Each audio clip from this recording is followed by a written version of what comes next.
So, you've seen the Quinfall trailer. Well, if you're anything like me, that means you have a lot of questions.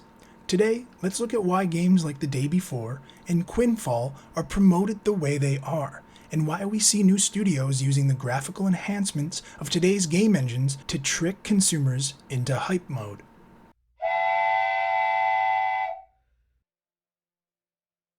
For our first stop, The Day Before.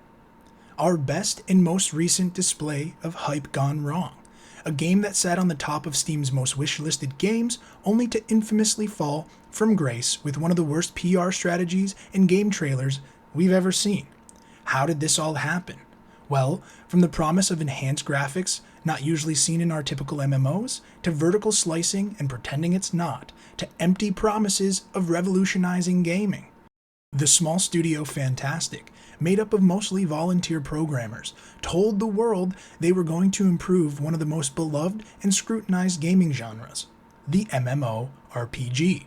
But with their utter BS on clear display, after a long-awaited in-game trailer release, YouTubers took to the platform to air their skepticism, including me, with complaints ranging from graphics that are scaled down to an unrecognizable state compared to the announcement trailer, JPEG pictures used as an awful gun animation, visibly empty streets, a lack of zombies in a zombie game, and much more.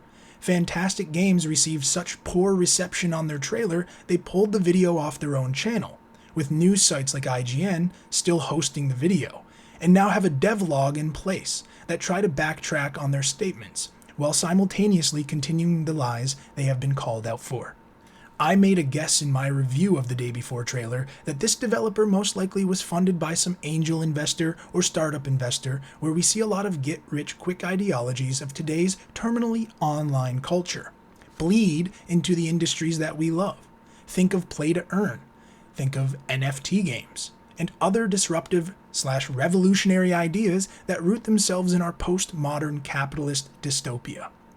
While not all of the gaming industry has been tainted by this poison, it is becoming evident that new players in the game development space have been taking their cues from the rug pull fever we were seeing in crypto.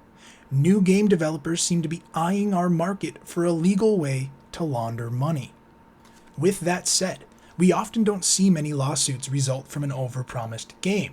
The most recent being the lawsuit between CD Projekt Red and their investors, where they claimed they were defrauded by the studio by promising a complete last-gen version of the game, which resulted in an unplayable mess, forcing Sony to remove their game from the PlayStation Marketplace. While investors are protected, consumers really aren't. The best way we have is figuring out the game is busted within 2 hours to be eligible for a refund, at least on Steam. We are not nearly as protected from the hype marketing as investors and publishers are. Which leads me into Quinfall, a MMORPG being developed by Turkish game developer Varek Technology. It promises to disrupt the genre with AI, polished graphics, dynamic weather, and time travel. What they can't tell us is how the game plays, or works, or what it is besides an MMORPG. They spend 12 minutes in the trailer telling us of all the different mechanics in the game, without describing what the game really even is, focusing on things like Lands of Quinfall feature a variety of landforms, mountains, lakes, and rivers that are shaped according to their respective biomes and climates. The local flora also corresponds to the biome. That by no means revolutionize the MMORPG space in even the slightest way. A lot of what they demonstrate are things copied from other games, card games like Gwent, dynamic weather like many other games, sea travel with no combat shown, and other hype mechanics that gamers in this genre have been asking for, but not really receiving, at least not one in a cohesive package. Hence, the hype train. Promise what we want, and hopefully by the end of development they'll have at least a working version of that system. These are not things to get excited about, especially from a developer that started in January of 2021. This game hasn't been in production longer than 2 years yet. They're promising the same, if not more, than the likes of Ashes of Creation, a legitimate crowd-funded MMORPG that has been in development since as early as 2015 and is still years away from release. Varek Technologies is acting as its own publisher as well, most likely to avoid lawsuits once the game releases, for its first ever public game release. They never developed or published a game of their own, yet they promise a revolution in the genre because of AI? From what I know about AI in video games already, exist in the form of NPC behavior, procedural generation, adaptive gameplay, which, by the way, EA was sued over in FIFA for making the game so hard you had to spend money to progress in the game. Enemy behavior, which looks like shit. Natural language processing, meaning our conversations in game will be AI generated rather than story driven. Besides their statement that AI will be driving this game, we have no indication from them how it will be used. I mean, what is it about AI that means quality rather than quantity? Well, as of now, nothing.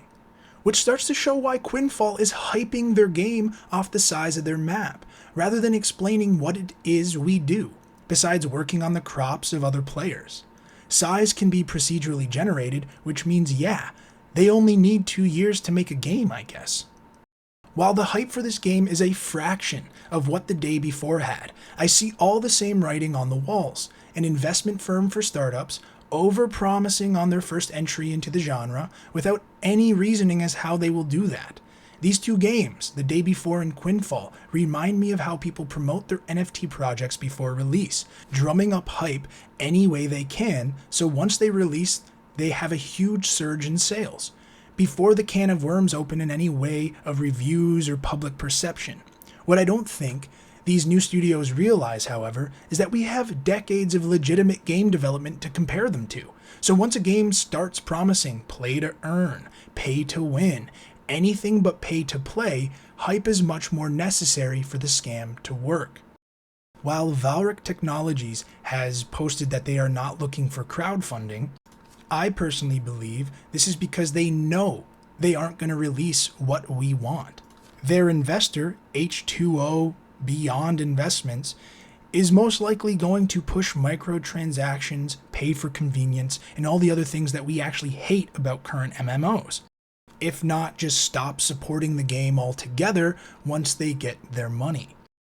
I'm allowed to make this speculation because they've made no statements on this at all. Through the 12-minute trailer, we have no idea how this game will work or how it will be monetized. In this current gaming market, we need an answer to that question before we buy into anything the game has to offer. Developers and investment firms look at games as a marketplace rather than an actual game now. We also don't know if it's going to have gacha mechanics. All these different types of things that come from different regions of the world. I don't know the last time I played a game made by a Turkish developer. I don't have any idea or reference to how the game will most likely be monetized. I fully believe we will start seeing more and more of these types of studios emerge until there are legitimate lawsuits levied against this type of marketing, which won't happen, but we can continue to annoy the shit out of them by making videos like this. By the way, on Varek's website, they call their world Middle Earth. That's trademark protected. That's Lord of the Rings, which is reminiscent of The Day Before when they claimed trademark issues with their title. Make what you will out of that dumbassery, but to me, that is nothing but a red flag. Thank you so much for watching this video. If you like this type of content, give me a like, consider subscribing because I'll be making a lot more videos like this. On this channel, I want to focus on games worth your time and hard-earned money, and we'll do just that, while also calling out the bad ones. Anyways, catch you in the next one.